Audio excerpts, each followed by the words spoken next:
School of ম্যাথের এই পর্বে তোমাদের স্বাগতম। আশা করি তোমরা সবাই ভালো আছো। এবার তোমাদের জন্য 4 নম্বর প্রশ্নটি আলোচনা করব। এখানে বলা হলো যে রাশির পদ সংখ্যা নির্ণয় করতে হবে। 1 নম্বর প্রশ্নে আমরা 7xy একটা রাশি দেখতে পাই। এই রাশির পদ আসলে এখানে কয়টা? এখানে একটা পদ নেই, একটা রাশি। এখানে আমরা দেখতে পাই 2a একটা পদ, b একটা পদ, তাহলে দুইটা পদ নেই, এটা একটা রাশি। পরেরটা আমরা দেখতে পাই যে এখানে x একটা পদ, -3y একটা পদ, 5z একটা পদ, এখানে তিনটা পদ নিয়ে রাশি। তো সেক্ষেত্রে আমরা বলবো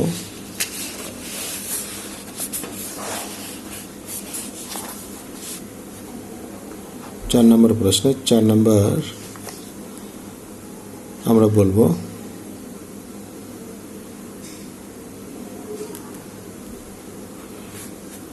রাশিতে পদ একটি। তারপর 2 নম্বরে হলো 2a প্লাস b রাশিতে পদ দুইটি। তারপর 3 নম্বর x minus 3y plus 5z এই রাশিতে পদ তিনটি। তারপর 4 নম্বর 5a প্লাস 7b গুণন x মাইনাস 3c ভাগ y এই রাশিতে পদ দেখো 5a একটা পদ আর 7b গুণন x এটা পুরোটা মিলে একটা পদ আর এটা পুরোটা মিলে একটা পদ।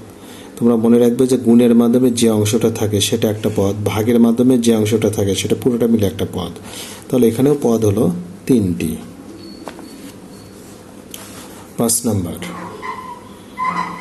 নম্বরে x প্লাস 5x গুণন b মাইনাস 3, তাহলে এই রাশিতে পদ হলো দেখো এই ভাগের মাধ্যমে এটা একটা পদ, গুণের মাধ্যমে এটা একটা পদ আর এটা একটা পদ, তাহলে পদ হলো এখানেও তিনটি। এরপর 5 নম্বর প্রশ্নে বললো যে প্রত্যেক পদের সহগ বের করতে হবে। তো 5-এর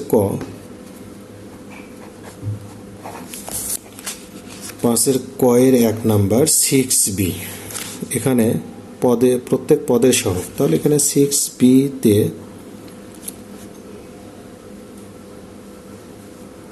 এই রাশিতে b এর সহগ 6। তারপর 2 নম্বর xy রাশিতে xy এর সহগ xy এর সঙ্গে 1 গুণ আকারে থাকে, তাহলে সহগ হবে 1, কোনো কিছু নেই মানে 1 গুণ আকারে আছে। তারপর 7ab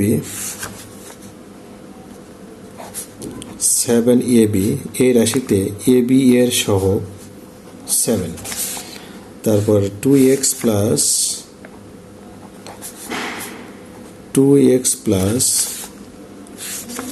5ab এই রাশিতে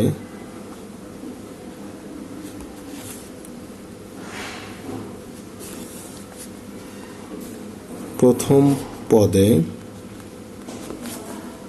x এর সহগ, এই যে প্রথম পদে x এর সহগ হলো 2, দ্বিতীয় পদে ab এর সহগ, এই যে ab এর সহগ এখানে 5। এরপর 5 নম্বর হলো 2x প্লাস 8y এত রাশিতে প্রথম পদে x এর সহগ 2, দ্বিতীয় পদে y এর সহগ হলো এখানে 8। তারপর 14y মাইনাস 6 নম্বর 14y মাইনাস 4z। তাহলে এই রাশিতে এই প্রথম পদে y এর সহগ 14, দ্বিতীয় পদে z এর সহগ -4। এই যে z এর সহগ হলো এখানে -4, মাইনাস থাকলে কিন্তু মাইনাস সহ উল্লেখ করতে হয়। এরপর 7 নম্বর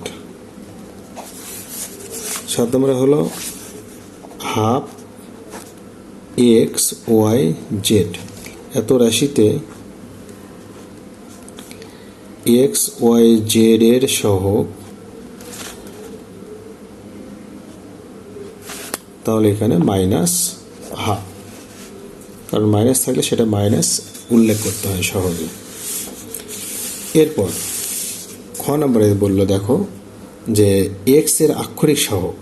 আমরা এবার আক্ষরিক সহগ বের করব।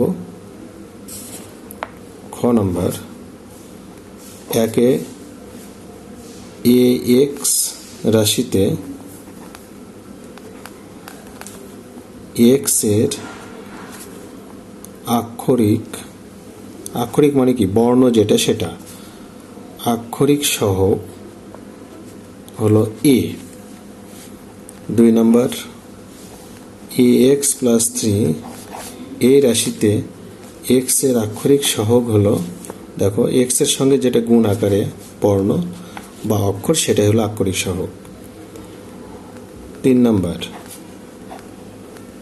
ax প্লাস bz, এই রাশিতে এখানে দেখো x এর সহগ হলো a। তোমরা হয়তো বলতে পারো bz এর কাজটা কি, এখানে যেহেতু x নেই সেক্ষেত্রে এটা নিয়ে আমাদের কোনো কথা বলতে হবে না। তাহলে 4 নম্বর pxy, এই রাশিতে তাহলে x এর সহগ মানে এই x বাদ দিয়ে যা থাকবে সেটা হলো py, এটাই হলো সহগ। তাহলে pyটাই হলো এখানে সহগ।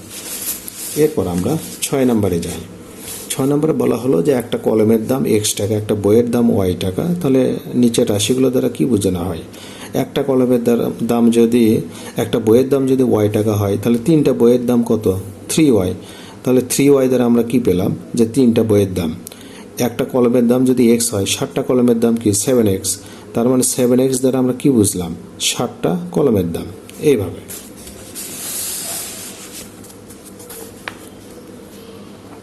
6 1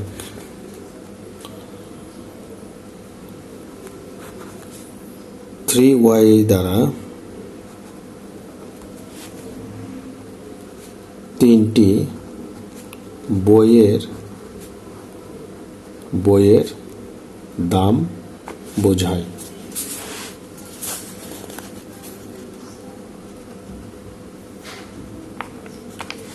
তারপর 2 নম্বর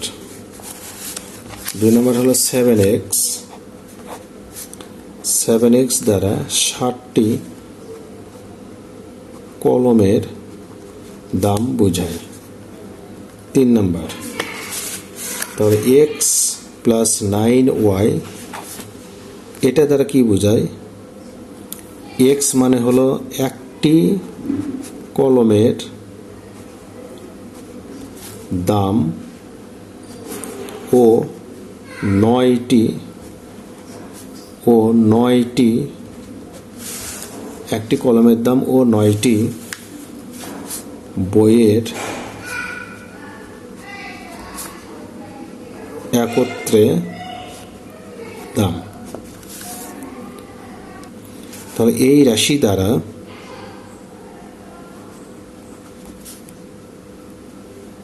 তাহলে 5x প্লাস 8 দ্বারা 5টি কলম ও 8টি বইয়ের একত্রে দাম বোঝায়। 5 নম্বর 6y প্লাস 3x। তাহলে এত দ্বারা 6টি বই ও 3টি কলমের একত্রে প্লাস মানে একত্রে দাম বোঝায়।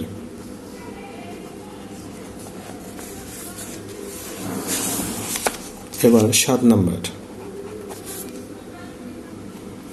তাহলে একটি খাতার দাম যদি x টাকা, একটা পেন্সিলের দাম যদি y টাকা, একটা রাবারের দাম যদি z টাকা হয়, তবে 5টি খাতা এবং 6টি পেন্সিলের মোট দাম কত হবে? তো একটা খাতার দাম যদি x হয়, তাহলে 5টা খাতার দাম কত? 5x। সেটাই লিখবো আমরা।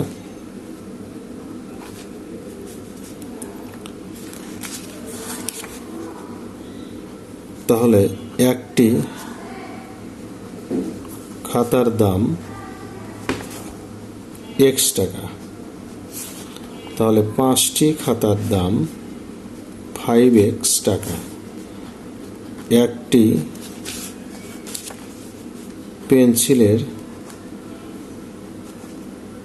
পেন্সিলের দাম y টাকা,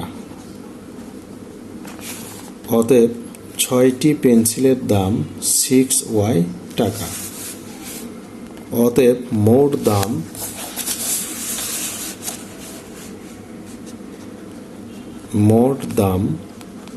তাহলে কি হবে? তাহলে 5x আর 6y আমরা যোগ দেব, এত টাকা। এটা গেল 1 নাম্বার। এবার 2 নাম্বার। 2 নম্বরে বললো 8টি পেন্সিল 3টি রাবারের 8টা পেন্সিল, তাহলে একটি পেন্সিলের দাম y টাকা, তাহলে 8টি পেন্সিলের দাম 8y টাকা ও 3টি রাবার, তাহলে একটি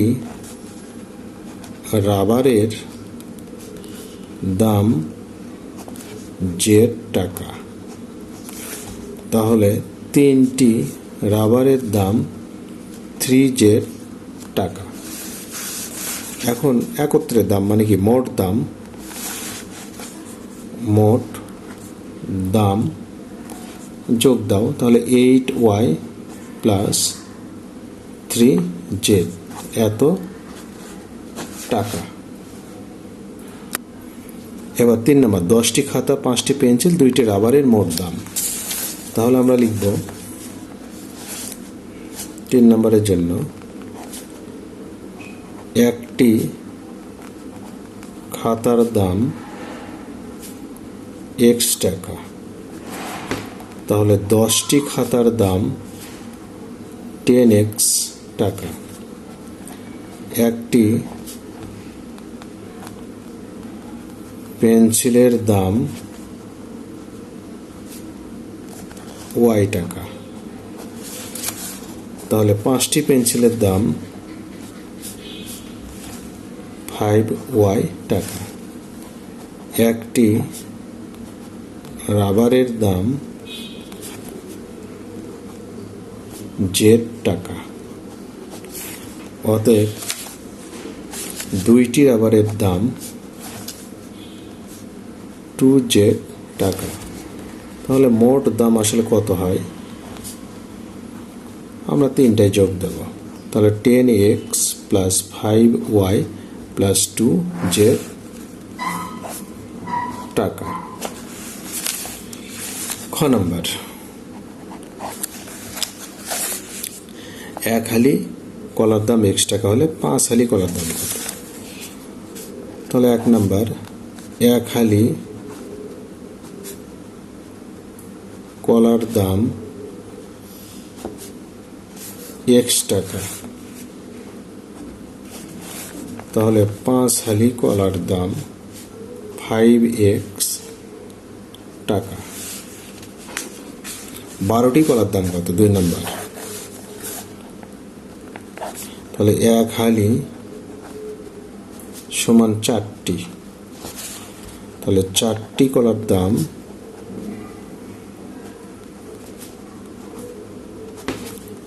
এক্স টাকা। অতএব একটি কলার দাম এক্স বাই 4 টাকা।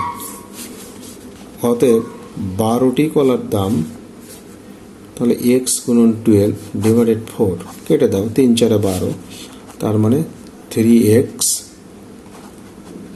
টাকা। এরপর পরের পৃষ্ঠে দেখো, সঠিক উত্তরটি লিখতে হবে। এক্স এর দ্বিগুণ থেকে 5 বিয়োগ। এক্স এর দ্বিগুণ মানে কি 2x, 5 বিয়োগ মানে কি -5, তার মানে খ নম্বর আমাদের সঠিক উত্তর। এরপর দিয়ে বলা হলো এ এর 3 গুণের সাথে এক্স এর ওয়াই গুণ যোগ। এ এর 3 গুণ মানে কি 3a, এর সাথে এক্স ওয়াই গুণ, এই যে এক্স ওয়াই গুণ, তাহলে 3a যোগ এক্স ওয়াই গুণ, সেটা আবার যোগ মানে কি এই যে প্লাস, তার মানে 2 এর ক নাম্বার সঠিক উত্তর। এরপর এ ও সি এর গুণফল থেকে বি ও এক্স এর গুণফল বিয়োগ।